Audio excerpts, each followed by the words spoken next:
Bismillahirrahmanirrahim. Assalamu alaikum student. Today we will learn about the biology and the control of common vertebrate pest in agroecosystem of Pakistan. In this topic we will learn about the vertebrate rodents and the two vertebrate birds pest. And the two vertebrate rodent pest wolves, white-footed and rare mice, and the two birds pest are common crow and sparrow.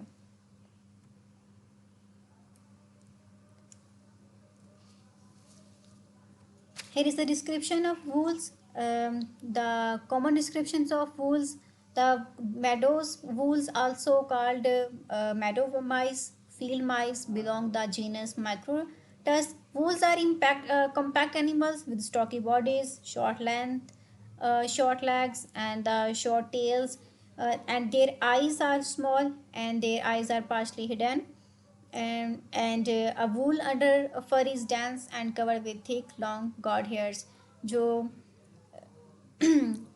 Wools हैं, meadows wools हैं, उनकी body जो है short tales होगी, small rounded body होगी, small rounded years होंगे और mouth size इसके विद रेडिश ब्राउन फर होगी. इसी तरह जो मैडो वूल जो है मोस्ट वाइडली डिस्ट्रीब्यूटेड मैक्रोटा स्पीशीज़ है. It's total length about 5 inch and 7.5 inches. Its fur is grey to yellowish brown, and its underparts are grey, at times washed with silver or buff, and the tail is bicolored. Here is the prairie wool, and the prairie wool is 5 to 7 inches in total length. इसकी total length जो है वो 5 to 7 inches होती है. इसकी fur जो है वो grey color, grey से dark brown color में होती है. Its fur is grey to dark brown mixed with grey, yellowish or hazel tipped hairs, giving it a peppery appearance, and the underparts are grey to yellow grey. It's the most common wool. And prairie vole जो है variety of habitats के अंदर पाएगी, जैसे like old fields हैं, marsh lands हैं या short grasses हैं. इसी तरह जो इनका ताल्लुक़ है वो मैडो वूल के साथ भी होता है, और ये मोस्टली ड्राई हैबिटेट्स के अंदर भी पाई जाती हैं. And the third one is mountain wool. Mountain wool is about 5.5 to 8.5 inches in total length. Its fur is brown washed with grey or yellow hairs with some black tip. Its feet are generally silver grey and body underparts are whitish and tail is bicolored. इसकी भी tell by होती है और 5.5 से 8.5 inch total length है. फर जो है वो ब्राउनिश वास्ट कलर होती है ग्रे के साथ. इसी तरह जो माउंटेन वोल जो है वो अल्पाइन मेडोज़ और ड्राई ग्रास लैंड के अंदर पाया जाता है. इसी तरह ये इसके भी मेडो वोल के साथ एसोसिएशन होगी और जनरल तौर पे ड्राई हैबिटेट्स के अंदर रहेगा. नेक्स्ट है water vole. Water vole is the largest Microtus species and its total length is 8 to 10.5 inches. It has greyish brown fur with grey underparts and are washed with white or silver. ये भी सबसे बड़ी species हैं और इस तरह 8 से 10.5 inches तक इसकी टोटल लेंथ है और ग्रेइश ब्राउन फर होती है और ग्रे अंडर पार्ट्स होंगे और टेल भी इसकी बाई कलर्ड होती है. और ये वो वाटर वोल जो है प्राइमरी सेमी एक्वेटिक हैबिटेट के अंदर पाया जाता है. इसी तरह जैसे लाइक स्ट्रीम्स हैं, बैंक्स हैं, लेक्स, शोर्स हैं, एल्पाइन मेडोज़ हैं. Wolves occupy a wide variety of habitat. They prefer areas with a heavy ground cover of grasses like plants or litter. जब दो स्पीशीज़ एक जगह पे पाई जाएँ, एरिया पे पाए जाएँ, तो ये डिफरेंट हैबिटेट को ऑक्यूपाई करते हैं. Wolves जो हैं wolves have also been known to occupy orchards and cultivated field areas. And here is some food habitats of the wool. The wool eat a wide variety of plants, most frequently eat grasses, forbs, but in late summer, fall they will store seeds, tubers and bulbs to eat during winter months.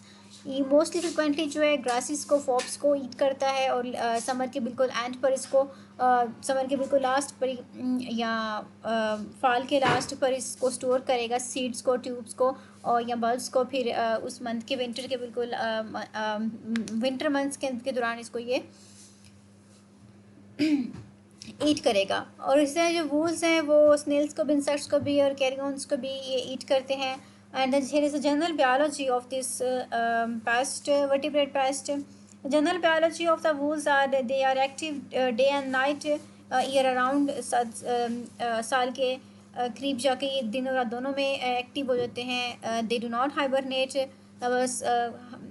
Home ranges are usually 1/4 acres or less.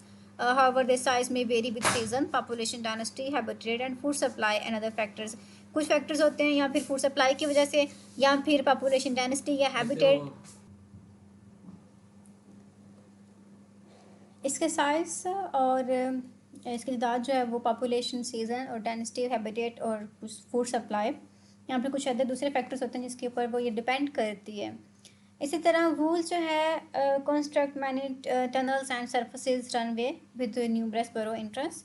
A single बरो system में contain several dirts and young. एक बरो system के अंदर जो है वो कई डर्ट्स एंड यंग जो है वो रह सकते हैं। इस तरह वूल्स जो है वो ब्रीडिंग, इसका सीजन जो है वो थ्रू आउट द ईयर है। Wolves breed several times throughout the year. After gestation period of about 21 days, a litter of up to 11 are born. Gestation 21 day के गेस्टेशन पीरियड के बाद तकरीबन 11 जो है वो जो छोटे बच्चे जो हैं वो बर्थ उनकी होती है। इसी तरह जो यंग हैं, young are weaned by the time they are 21 days old, and the females are sexually mature at 35 to 40 days. जो फीमेल जो है वो 35 to 40 days के बाद जो वो सेक्चुअली मेच्योर हो जाती है।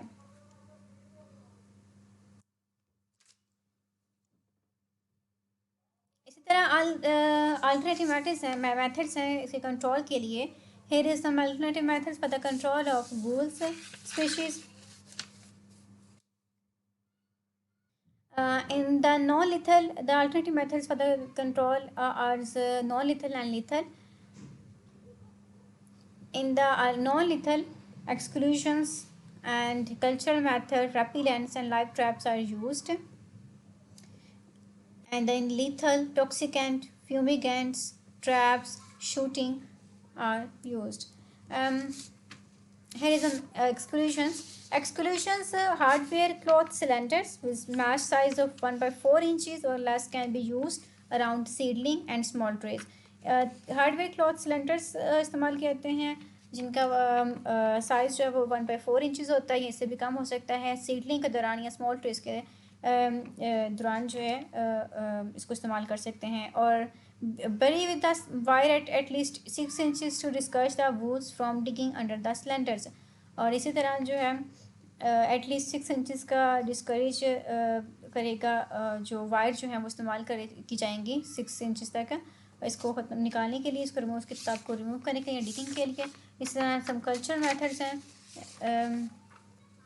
In the culture method, they are eliminated from the crops, lawns and cultivated, and soil cultivation destroy cover and burrows.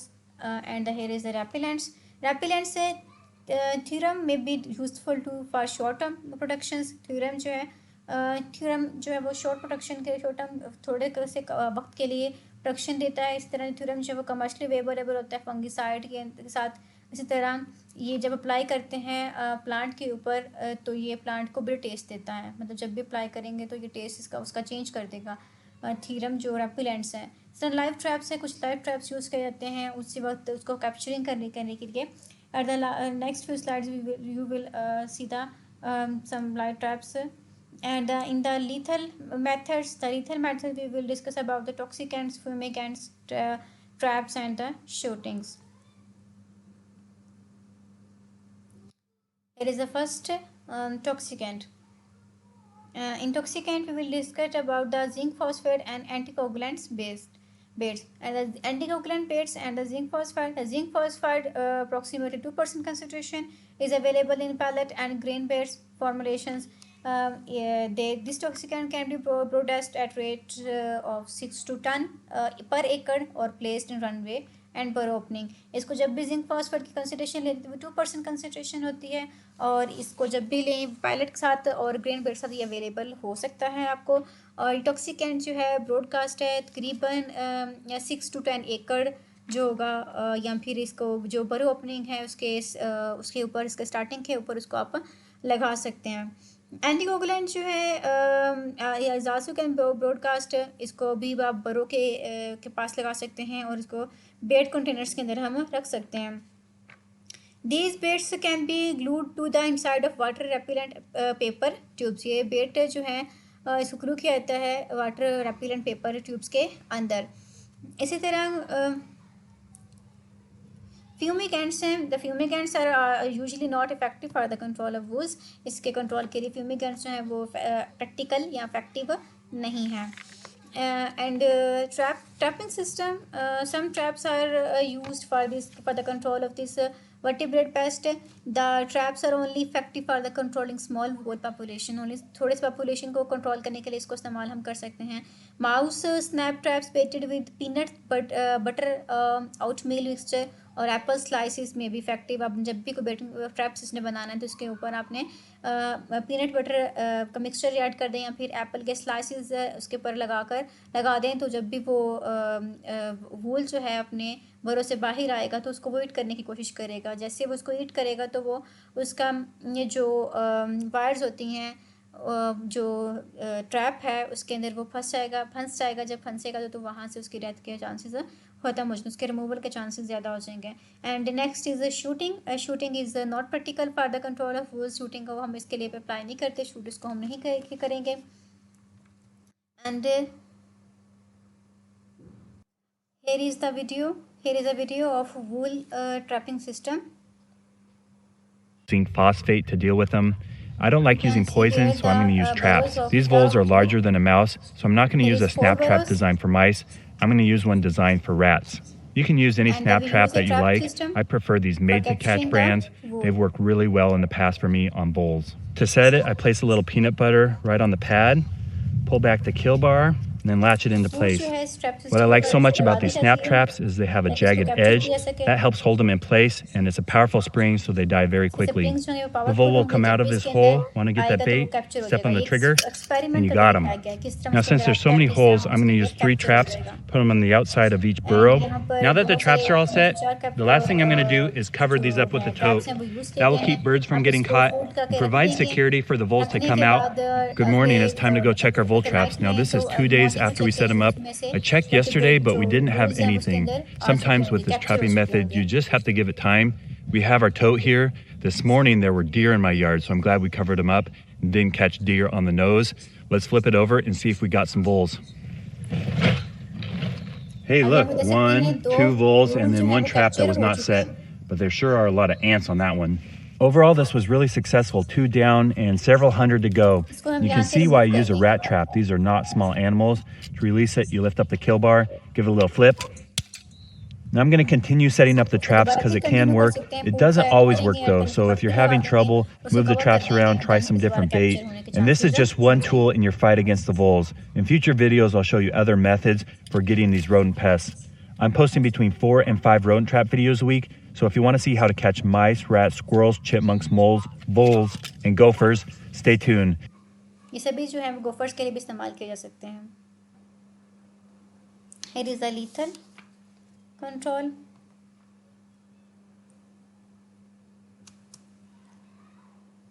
In the lethal control, you will learn about the toxicant, and the 2 things are discussed: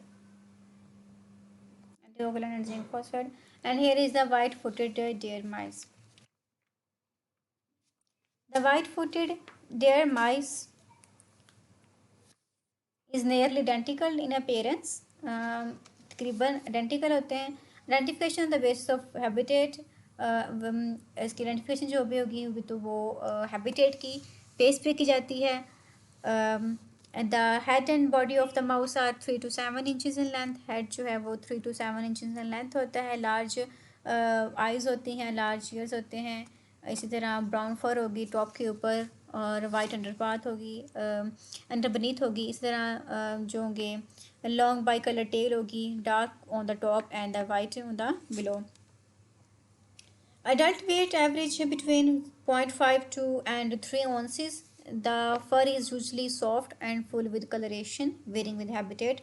जिसकी body weight जो है वो 5.5 से 3 ounces तक हो सकता है. आपको पहले बताया था ounces कैसे किस तरह कन्वर्ट किया जाता है इसको.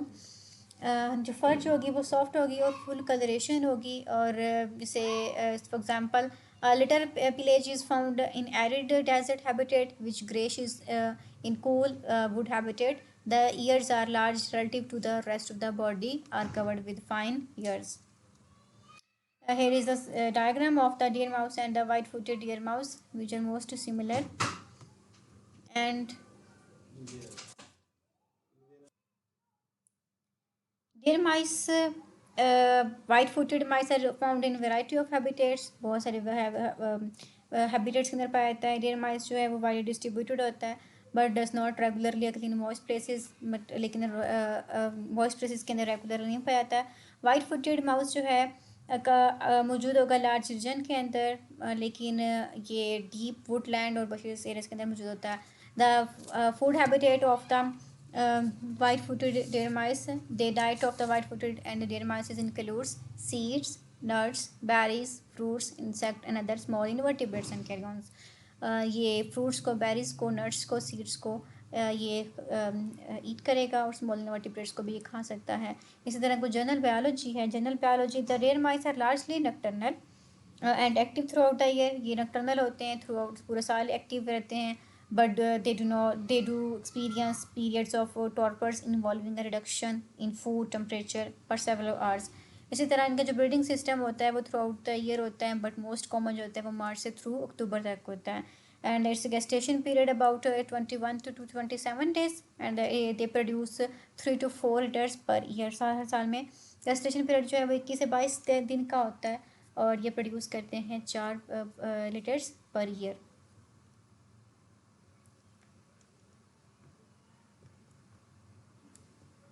And here is some alternatives for the control of non-lethal control of wolves and non-lethal and lethal.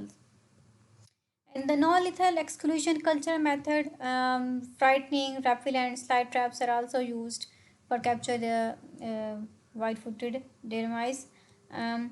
In the lethal, toxic and fumigant traps and shooting are also used. In non-lethal, the exclusion rodent-proof construction is the best method for the exclusion for mice. Mice के exclusion के लिए उसको remove करने के लिए जो rodent-proof constructions हैं वो best method होता है इसके लिए. और तमाम जो all opening जो होगी वो एक 1/4 इंचेस से अगर वो बड़ी हैं तो उसको हम सील कर देते हैं वायर की मदद से. जो वायर होती है उसकी मदद से हम उसको तमाम ओपनिंग जो होगी इसको हम सील करेंगे. और अगर तमाम जो ओपनिंग होगी वो 1/4 इंचेस से अगर जो लार्जर है या छोटी है तो उसके लिए हम तमाम ओपनिंग को वायर की मदद से सील कर देते हैं. इसी तरह जो फेंसिंग है वो फेंसिंग भी प्रोटेक्ट करती है सीड गार्डन प्लॉट्स को और बहुत सारे डिफरेंट एरियाज़ को. इस तरह हमें करना है सॉइल के नीचे बिल्कुल जो बरों को प्रिवेंट करने के लिए हम एक्सक्लूजन मेथड का इस्तेमाल कर रहे होते हैं. In the cultural method and here is the cultural method of the for the control of white-footed mouse. And in the cultural method we will discuss about the rodent-proof containers and nesting opportunity. The food items should be stored in rodent-proof containers. जब भी food जो है वो store की जाती है उसको हम rodent-proof containers के अंदर ही स्टोर करते हैं. इसी तरह तमाम जो नेस्टिंग अपॉर्चुनिटीज़ होती हैं, मटेरियल्स होते हैं, उसको भी हम रिमूव या फायर प्लेसेस के ऊपर सील्ड कर देते हैं. When it is not in use, जब वो इस्तेमाल नहीं हो रहे होंगे तब उसको हम उसको सील कर देंगे. या फिर जो नेस्टिंग अपॉर्चुनिटीज़ हैं उसको भी हम वहाँ से रिमूव कर सकते हैं नेस्टिंग अपॉर्चुनिटीज़, ताकि जब नेस्टिंग अपॉर्चुनिटीज़ नहीं होगी तो वहाँ पर इसके आने के चांसेस भी कम हो जाएंगे. इसी तरह जो रेपिलेंट्स हैं, फ्राइटनिंग है, frightening is also not applicable for this for the control of white-footed and deer mice. And but the repellents in the repellents naphthalene and dichlorobenzene is used for the control of this rodent. The mouth flags or mouth balls may be effective but are not registered for the repelling mice. माइस को repel करने के लिए इतनी effective नहीं है, but mouth flex या फिर mouth balls जैसे कि लाइक नेफ्थलीन्स एंड पैराडाइक्लोरोबेंजीन जो है वो इस्तेमाल की जाती है, बट इतनी इफेक्टिव नहीं है, इसको इस्तेमाल कर सकते हैं. And live traps, automatic traps designed for live capture and effective. In the previous slide, you watched the video of the trapping system of the previous rodent. And the lethal, in the lethal toxicants and fumigant and trap shooting are used. In the toxicant, you will learn about the anticoagulant paste containing diphencycline and the bromadiolone are used, and the toxicant in the loose grain paste formulation are also used. The loose grain paste formulation or skewed paraffin wax baits blocks are also effective. इसके लिए जो है वो loose grain बेट formulation जो है वो effective है, anticoagulant bets effective हैं. और इसी तरह इसके अंदर जो जिंक फॉस्फाइड है, जिंक फॉस्फाइड जो है वो सिंगल डोज पॉइजन ही बहुत ज़्यादा इफेक्टिव होती है. उसको जब भी ये अवेलेबल होगा तो ग्रेन बेट्स के ज़रिए ये आपको अवेलेबल हो सकता है. और ये रिस्ट्रिक्टेड है, कुछ पेस्टिसाइड के साथ इसको रिस्ट्रिक्ट कर दिया जाता है. इसी जो है कुछ फ्यूमिगेंट्स हैं, बट कुछ no fumigants registered for these animals. इन एनिमल्स के लिए कोई फ्यूमिगेंट्स जो है वो इस्तेमाल या रजिस्टर नहीं है, इसलिए जब रजिस्टर है तो इसको इस्तेमाल भी नहीं कर सकते. ट्रैप सिस्टम है, mouse trap system baited with peanut butter. जब इसको ट्रैप सिस्टम यूज़ करें तो पीनट बटर के साथ यूज़ कर सकते हैं, सनफ्लावर सीड के साथ यूज़ कर सकते हैं, लिकोराइस के साथ यूज़ कर सकते हैं. और बहुत से सिमिलर आइटम्स जो हैं जो कि घरों में के अंदर हैं, जहाँ जहाँ से ये गुजरेगा या जिस ऑब्जेक्ट के ऊपर बैठेगा तो वहाँ से ये आप उसको अप्लाई कर सकते हैं. ट्रैप सिस्टम बनाएंगे तो उसके ऊपर ही सनफ्लावर्स या बटर वगैरह लगाकर ट्रैप सिस्टम बना सकते हैं. But the shooting system is also not practical for this for the control of these animals. In the last lecture, you will watch the video of the shooting of the ground squirrel.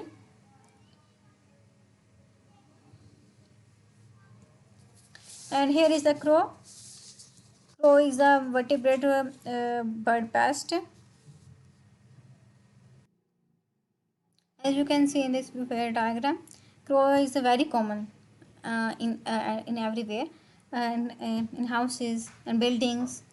The American common crow belongs to the same family that includes the magpie, but the crows are solid black with long wings, strong legs, thick curved bill. इसकी bill जो है curved होती है, thick होती है, wings जो हैं वो long होंगे और strong legs होती है. इसी तरह जो habitat है, फूड हैबिटेट जो है कॉमन क्रो जो है वो डिफरेंट टाइप्स की फूड्स को ईट करेगी. Like they eat poultry, eggs, chicks, birds and animals, insect, frogs and carrions. They can also eat the grasses, seeds and some other foods. But the general biology of this bird is the crow is monogamous, and after mating pairs will remain together for the season. ये मोनोगोमस होते हैं और पूरा season के अंदर remain active रहते हैं, इकट्ठे रहेंगे. और कॉटशिप जो होगी इनकी स्टार्ट होगी वो अप्रैल से मई तक होती है. फीमेल्स ले 4 to 5 blush eggs and incubate them for 17 to 20 days. Female जो है वो 4 to 5 एग्स को ले करेगी, उनको इनक्यूबेट करेगी 7 से 20 days तक. And the young are born stay in the nest for 30 to 35 days. जो young जो हैं वो born होते हैं, पैदा होते हैं और nest में रहेंगे 30 से 35 days तक. And the crow built its nest high in the forks of the deciduous and coniferous trees, bushes, and on the cliffs. The females lay 4 to 5 eggs. For the first week, only the female feeds them through some foods and some other resources. Later, the nestling are fed meat by both the males and females. And the nest of this bird nest are made from odd materials like papers, bones, clothes, and nails, and all molded together with mud and manure. तमाम ये जो nest जो हैं इसको आप बना सकते हैं पेपर की मदद से, बोन्स की मदद से, कुछ क्लॉथ्स या नेल्स की मदद से, फिर उसको आप मोल्ड कर देंगे इकट्ठा मड और मिनोर की मदद से। इसी तरह जो नेस्टिंग सिस्टम जो है वो दोनों मेल और फीमेल मिलकर इकट्ठे बना सकते हैं। And here is some alternative methods for the control of common crow. In the alternative methods of the common control, we will discuss about the non-lethal and lethal method. In the non-lethal methods, the exclusions, common method, cultural method, frightening and repellents are used. And in the lethal, fumigants, toxicants, trapping and shooting system are used.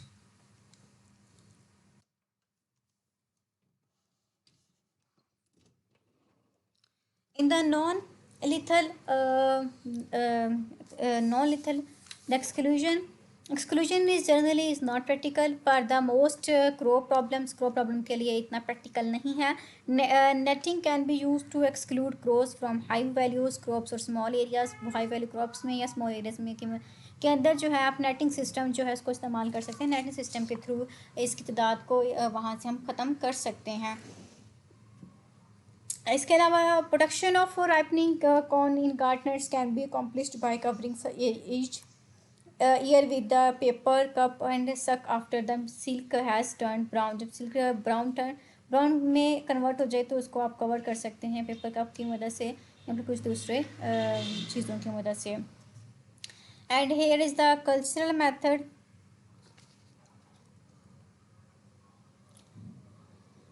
In the cultural method of the common crow, the alternatives or decoy foods can be used to reduce common damage.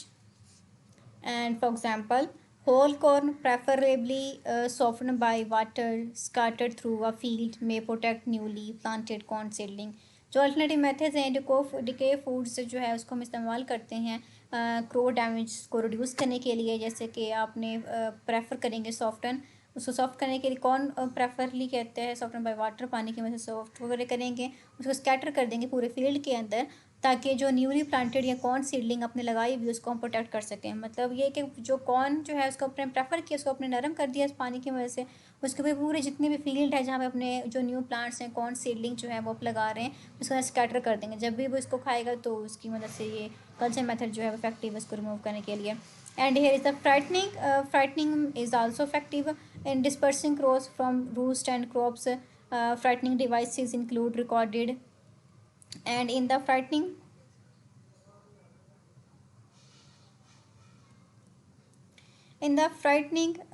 the recorded distress or alarms calls of crows are used for the control of these bird. The frightening can be effective and frightening devices include recorded distress or alarms calls of crows, gas operated exploder, battery operated alarms, exploding shortage shells, and some chemicals frightening agents. Light, bright objects and noise markers are used for the control of this bird.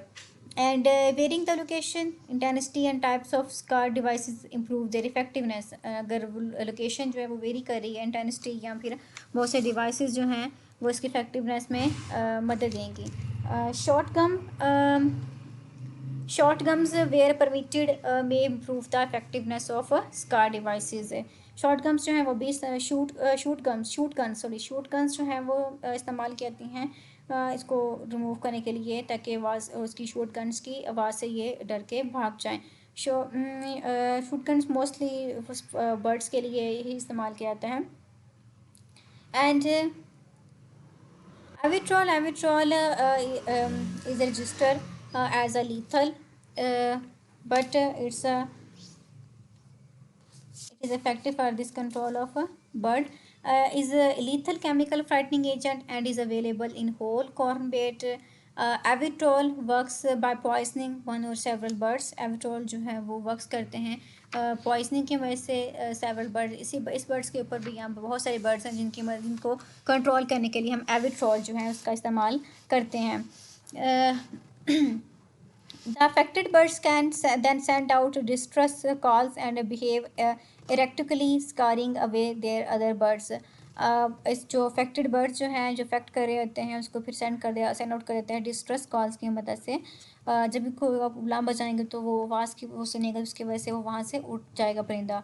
It is only sold to government agencies, ये सिर्फ government agencies को ही cell किया जाता है, public order नहीं है इसका। It is not for the sale of to the public के लिए सेल नहीं होती है, गवर्नमेंट एजेंसीज के लिए इस्तेमाल किया जाता है। Government like pest control operators और person under their supervisions. And another frightening techniques And the fighting technique for the crow is a stretching cord or fine wires at interval across the field at a height about 6 to 8 feet above the ground. जो stretching code है या fine wires हैं, wires की वजह से हम इसको इस्तेमाल वायर्स की मदद से बेस को हम ख़त्म कर सकते हैं। ग्राउंड के ऊपर 6 से 8 फीट अबव हमने ये वायर को लगाना है, या स्ट्रेच कॉर्ड लगाएंगे या वायर्स को अप्लाई करेंगे, जिसके मदद से ये डर के यहाँ से वहाँ से भाग जाएगा फील्ड्स में से। And here is the lethal control for this bird. The toxicant here is the toxicant Starly side DRC 1339 is registered for the control of this bird, but only for use by state and federal animal damage control personnel. And the fumigants, some fumigants are also no fumigants are used for the control of this bird. And the trapping. In trapping, you will discuss about you will learn about the crows capture uninjured size, and the second method is a decoy trap. In capturing unendangered in size about size number 0 to 1 steel traps that have jar the wrapped with cloth or rubber. जब इसको trap को use करें तो अपने jar trap होना चाहिए इसे cloth के साथ और या फिर रबर के साथ उसको अपने बांध देना है और इनको सेट कर देना मोस्ट सक्सेसफुल होता है उन प्लेसेस के ऊपर या उन पॉइंट्स के ऊपर जहाँ पर क्रो की तादाद जो है वो ज़्यादा होती है। फिर इसे अपने बेटिंग सिस्टम बनाना है और आपने इसका लोकल लॉज को जब भी ट्रैप सिस्टम बनाना है इसके लोकल लॉज को अपने फॉलो लाजमी करना है। इस तरह जो सेकंड मोस्ट कॉमन ट्रैप जो है वो मतलब इसके अंदर इस्तेमाल वो डिकॉय ट्रैप है। It is the most successful in winter when natural foods और स्कार्स नेचुरल फूड जो हैं वो बहुत कम होती हैं, तब ये सक्सेसफुल होता है इसको कैप्चर करने के लिए। These traps are usually 8 to 10 feets and 5 to 6 feet high. ये ट्रैप जो है वो 8 से 10 फीट जो है वो बनाया जाता है या फिर स्क्वायर में, और 5 to 6 फीट जो है वो हाई होता है। And shooting can be helpful as a dispersal or frightening technique, but is generally not effective in reducing overall crow numbers. Shooting जो है वो इफेक्टिव है उसको फ्राइटनिंग के लिए, डिस्पर्स करने की टेक्निक के लिए, बट इतना इफेक्टिव नहीं है। बहुत सारी जगह तादाद हो क्रोज़ की, वहाँ पर उसको रिड्यूस करने के लिए इतना इफेक्टिव नहीं है। अगर कोई थोड़ी तादाद हो, कम या 2-4 हो, तो उसको हम फ्राइटनिंग के थ्रू डिस्पर्स हम कर सकते हैं। Cross can be shoot by any time during the year, उसको हम किसी भी वक्त शूट कर सकते हैं, वो नाइट हो या डे हो, मोस्टली नाइट डे में होते हैं। If they are causing damage, अगर वो डैमेज को काज कर रहा होता है तो उसको हम शूट कर सकते हैं। Here is some trap system for the control of this bird like common crow. And the house sparrow, here is the description of the house sparrow. The house sparrow, the beak of the house sparrow, black chin and chest is and chest white cheeks होती हैं, short legs होती हैं, brown back जो कि brown होगी और black streaking होगी। इस तरह ब्राउन पैचेस होते हैं बिहाइंड द आइज़, और इसी तरह जो है कॉमन क्रो जो है ये मेल और फीमेल डिस्टिंक्टिव ब्लैक बिब होंगी, और फीमेल यंग जो होंगे वो डिफ़िकल्ट होंगे उनको डिस्टिंग्विश करना नेटिव स्पैरोज़ की निस्बत। They have a plain dingy grey breast, the black bib and the chest nest wing covers are first sign of the male plumage to appear on the young birds and occurring within weeks after they leave the nest. And here the house sparrow is found in nearly every habitat except heavy forest, alpine and desert environment है। desert environment में या फिर heavy forest के अंदर इसकी तादाद बहुत कम होती है और ये प्रेफर करते हैं मैन अल्टर्ड हैबिटेट को, जो इंसानों ने तब्दील किया और बदल किया उस हैबिटेट को ये प्रेफर करते हैं। और कॉमनली जो कॉमन अर्बन एरियाज़ हैं वहाँ पर ये इस्तेदाद जो है वो बहुत ज़्यादा पाई जाती है।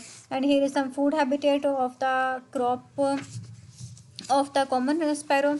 And the food these birds are primarily grain eaters, ये grain eaters को खाएंगी और plant materials को खाएंगी, लाइक grain है, fruits हैं, seeds हैं एंड गार्डन प्लांट्स हैं। और इनको ये 96% तक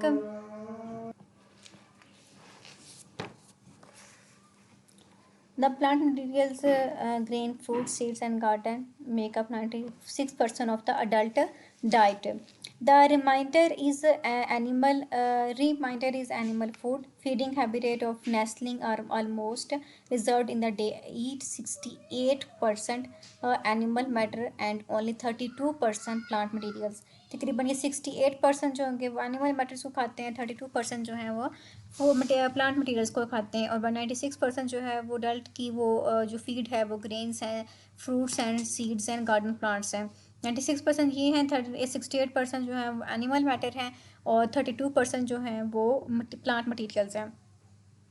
इसी तरह अर्बन हैबिटेट्स के अंदर गार्बेज हैं, ये ब्रेड क्रम्स हैं, ये रिफ्यूज़ हैं, उनको फ्रॉम फास्ट फूडिंग रेस्टोरेंट्स, वहाँ पर ये भी ये स्पॉट, अगर वहाँ पर रेस्टोरेंट्स हों तो यहाँ पर भी आके अपनी फूड को ये फाइंड कर सकते हैं। Here is some common biology of a general biology of इस bird. Breeding can occur in any month, किसी भी मंथ में ये ब्रीडिंग इसकी हो सकती है, but is most common in March through the August.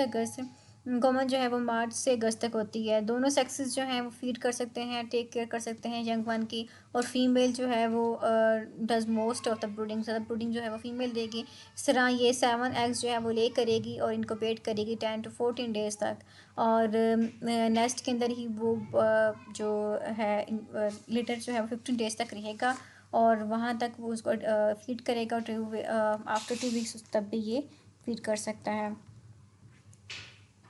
And here is some non-lethal methods. In non-lethal methods, exclusions and some other cultural methods and other some resources are included. But in the exclusions method, you will learn about covering and screening all entrance. आपने जो भी entrance जहाँ पे भी होगी field की, field के अंदर जहाँ पे भी कवरिंग है उसको अब जो भी फील्ड है उसको आपने कवर कर देना है एंट्रेंस से, उसको स्क्रीनिंग करनी है। इसी तरह कुछ साइंस होंगे, लार्जर अगर ओपनिंग होगी उसको आप ब्लॉक कर सकते हैं, जैसे पोल्ट्री मैशेस की मदद से। अगर ओपनिंग ज़्यादा बड़ी है तो पोल्ट्री हाउसेस जो हैं, ये फीडर जो हैं उसको स्क्रीन कर सकते हैं स्पैरो को मूव करने के लिए। साइंस है, signs should be attached flat against building so as not to provide roosting space. ये रूस्टिंग जो स्पेसेस है उसको प्रोवाइड नहीं किया जाता। इसी तरह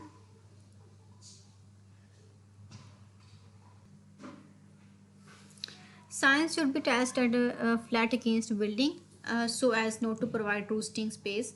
Spaces between signs and building should be screened or blocked off. अगर spaces होंगे साइन और बिल्डिंग के दरमियान तो आपने उसको स्क्रीन करना है या फिर ब्लॉक कर देना है। लैजेस हैं जैसे कि like those found on old building should be fitted with the slanted metals और वुडन बोर्ड। आपने उसको वुडन बोर्ड की मदद से या स्लैंटेड मेटल्स की मदद से आपने उसको फिट कर देना है। और इसी तरह जो है sparrow can be kept from रूस्टिंग, sparrows को जो है वो हम केप्ट कर सकते हैं रूस्टिंग से।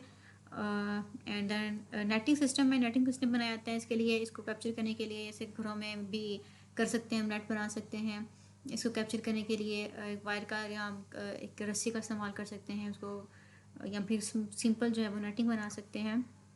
ये बर्ड नेटिंग जो है प्रैक्टिकल होता है सिचुएशन में जब इसकी तादाद जो है वो बहुत ज़्यादा होती है, या फिर ये ऐसे बहुत से क्रॉप्स हैं, जैसे ग्रेप्स हैं या फिर या क्रॉप्स हैं, इनके अंदर ये तादाद बहुत ज़्यादा होती है, फिर वहाँ पे नेट सिस्टम को अप्लाई कर सकते हैं। और कोई भी ओपनिंग को आप खाली ना छोड़ें, अगर वो ओपनिंग खाली छोड़ देंगे तो ये वहाँ से अंदर एंटर हो जाएगा। फनल ट्रैप्स हैं, फनल ट्रैप्स जो है वो इस्तेमाल कहते हैं इसको कैप्चर करने के लिए।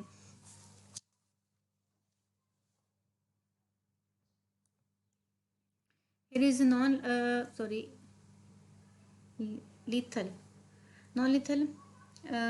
method in cultural method you will learn about the destructions of roasting। अब रोस्टिंग को डिस्ट्रक्शन की रोस्टिंग की डिस्ट्रक्शन करके अब इसको भी रोक सकते हैं। और नेस्ट डिस्ट्रक्शन, इसका जो नेस्ट जितनी भी ये नेस्ट बना रहा है उसकी डिस्ट्रक्शन करके भी अब इसको ख़त्म कर सकते हैं। नेस्टिंग मटीरियल जो है वो भी should be collected and removed to make it harder for the birds to find materials और फ्यू न्यू नेस्ट। आपने जो भी नेस्टिंग मटेरियल ये इस्तेमाल करता है आपने वहाँ से उसको नेस्टिंग सिस्टम, अगर वो छोटे छोटे से जो तिनके होते हैं, तिनके लेकर फर्स्ट ये नेस्ट बना रहा है तो उसको तिनके वहाँ से वो भी जो मटीरियल्स जो है आप वहाँ से रिमूव करते हैं ताकि उसके लिए मुश्किल हो जाए नए नेस्ट को बनाने के लिए। पुराना नेस्ट आपने रिमूव कर दिया, नए नेस्ट बनाने के लिए वो जो मटीरियल को यूज़ करेगा उस वहाँ से मटीरियल को आप रिमूव कर सकते हैं। और इसी तरह आप रिमूव कर सकते हैं हेज रोज को रूरल एरियाज़ के अंदर, और जिसकी मदद से आप इसकी तादाद को कम कर सकते हैं। Another method of non lethal method is a frightening. Frightening is in frightening avitrol is registered as an area repellent because it causes the affected birds to react so violently that the remainder of the flock is frightening out of the treated area. जिस area को आप treat कर रहे होते हैं वहाँ पर आप एविट्रॉल रेपिलेंट का इस्तेमाल करेंगे ताकि किसी बर्ड्स को आप वहाँ से रिमूव कर सकें। इसी तरह डिस्टर्बिंग नॉइसेस हैं, बहुत सारे नॉइसेस को आप इस्तेमाल करेंगे इसको, जैसे कि ऑटोमेटिक लाइन एक्सप्लॉयडर है और बहुत सारे शूट गन्स हैं या शेल्स हैं, इसको आप इस्तेमाल करेंगे, यानी वॉइस का इस्तेमाल, किसी भी किस्म के वॉइस का इस्तेमाल करेंगे तो उसकी वजह से ये जो है ये वहाँ से ख़त्म हो सकता है। विजुअल स्केयर क्रॉज है, आप इसको इस्तेमाल करेंगे इसको रिमूव करने के लिए। इसमें इंटरमिंगलिंग है, अल्टरनेटिंग मेथड्स हैं जो कि इस्तेमाल करके इसको ख़त्म कर सकते हैं। In the repellents, you will learn about the repellent taste aversion agents हैं, गैस्ट्रेटरी एंड टेस्ट एवर्जन एजेंट्स हैं, जैसे कि इन एजेंट्स में मैसूरोल्स हैं जो कि इस्तेमाल किया जाता है, रजिस्टर्ड है वेरियस बर्ड्स को रोकने के लिए, जैसे स्पैरोज हैं इसको अप्लाई कर सकते हैं आप चेरी के ट्रीज के ऊपर या फिर किसी और बर्ड्स क्रॉप्स के ऊपर। ये रेपिलेंट जो है इसको अपने स्प्रे को क्रॉप्स के ऊपर हार्वेस्टिंग जब भी अपने अप्लाई करना है तो हार्वेस्टिंग टाइम से पहले करना है, मतलब जब भी हार्वेस्टिंग का टाइम हो तो जब क्रॉप पे अप्लाई करने लगे हैं तो हार्वेस्टिंग का टाइम से पहले लें, अदरवाइज़ ये रेपिलेंट जो है वो क्रॉप्स को भी डैमेज कर सकता है और बहुत सारी क्रॉप्स को भी डैमेज करेंगे एज वेल एज ह्यूमन्स के लिए भी बहुत खतरा बन सकते हैं। और फैक्ट्री एजेंट्स हैं, फैक्ट्री एजेंट जैसे कि नेफ्थलीन है, ये रजिस्टर है इसको स्पैरो को रिमूव करने के लिए और दूसरे बर्ड से मैमल्स को रिमूव करने के लिए जो है वो नेफ्थलीन जो है रजिस्टर किया गया है। इसके ड्रॉबैक्स ये हैं कि केमिकल जो है अगर इसको अप्लाई करते हैं हाई रेट्स के ऊपर तो ये केमिकल जो है वो डिजीज़ भी काज कर सकता है और बहुत सारे प्रॉब्लम भी काज कर सकता है। अनप्लेजेंट ओडोर इसकी होगी और जिसकी वजह से ह्यूमंस को लिए नुकसान हो सकता है। टेक्टाइल कंट्रोल मेजर्स हैं, टेक्टाइल कंट्रोल मेजर जो है उसमें स्टिकी बर्ड्स ग्लूज़ हैं जो कि इस्तेमाल करते हैं। स्टिकी बर्ड्स ग्लूज़ में पॉलीथीलीन और पॉली ब्यूटालीन्स जो हैं वो इस्तेमाल किए जाते हैं, वो मोस्ट इफ़ेक्टिव है थ्रू आउट द ईयर और इसको आप ज़्यादातर में भी अप्लाई कर सकते हैं, इसको सील भी कर सकते हैं जिस जगह पे आपने इस्तेमाल करना है। और मोस्ट इफेक्टिव रेपेलेंट जो है वो पार्कोपाइन मतलब लॉन्गर टाइम के लिए इस्तेमाल करना चाहते हैं, केमिकल्स के बजाय लॉन्गर टाइम के लिए इस्तेमाल करना चाहते हैं, वो है पार्कोपाइन वायर्स। पार्कोपाइन वायर्स जो है जैसे कि नेक्सालाइट है, इसको इस्तेमाल करेंगे बर्ड्स को रोकने के लिए, इस तादाद को ख़त्म करने के लिए, बट ये एक्सपेंसिव होता है लेकिन इफेक्टिव बहुत ज़्यादा है, बट ये एक्सपेंसिव है। It is a lethal method. It's not a non-lethal. It's a lethal method. It's a non-lethal, but and the lethal method. In the lethal method, traps are used: funnel traps, automatic traps, and trigger traps. The most widely used method है sparrow in population को रोकने के लिए trapping सबसे अच्छा system होता है, घरों के अंदर हम इस्तेमाल कर सकते हैं और अनहार्म्ड है, इससे आपको खतरा नहीं हो सकता, नुकसान नहीं हो सकता, इजी है, मैं इसको बनाना भी इजी है, इसको अप्लाई करना भी इजी है। इसकी टाइप्स हैं फनल है, ऑटोमेटिक एंड ट्रिगर्ड है। Funnel traps are the most commonly used types available, they are the most easily entered of any trap but sparrows can escape from the with ease। इसको आप ये most effective है लेकिन इसमें से sometime जो sparrow वो रिमूव नहीं कर भी सकती है। ऑटोमेटिक ट्रैप्स हैं, ऑटोमेटिक ट्रैप जो है वो counter balanced multi catch traps है, बर्ड जो इसके अंदर इसके कंपार्टमेंट के अंदर दाखिल होगा, उसके फिर ड्रॉप नीचे गिर जाएगा और लोड कंपार्टमेंट में जाएगा, वहाँ से ये रिमूवर निकल नहीं सकता। फनल ट्रैप से निकल सकता है लेकिन ऑटोमेटिक ट्रैप में कंपार्टमेंट बने होते हैं, वहाँ से ये नहीं निकल सकता। The decoy compartment then move back into the place ready for another victim। फिर अपने जो decoy compartment है दोबारा फिर उसको प्लेस पे रख देना है किसी दूसरे वर्ड्स के को कैप्चर करने के लिए। And the trigger traps are limited by the number they are can catch at one time. एक ही टाइम एक ही को कैप्चर कर सकता है, और समटाइम होता है इसको not they are not automatic and require a watcher to tend the traps and spring them the at the proper moment. इसको अपने अच्छे से टाइम भी लेगा और उसको देखने के लिए आपको ध्यान भी लगाना पड़ेगा। शूटिंग है, शूटिंग जो है इसके लिए अप्लाई किया जाता है। इसके अलावा इसके लिए टॉक्सिकेंट है, फैंथियोन है, डिटर्जेंट्स हैं टॉक्सिकेंट इस्तेमाल करते हैं, शूटिंग्स हैं, अदर मेथड्स हैं। अदर मेथड्स में कैट वॉक्स हैं, डिवाइसेस है जो कि आपने इस्तेमाल करनी है इसको रिमूव करने के लिए। Here is some traps, funnel traps, and it is the automatic traps that is used for the control of the bird sparrow. And okay, अल्लाह हाफिज़, थैंक यू।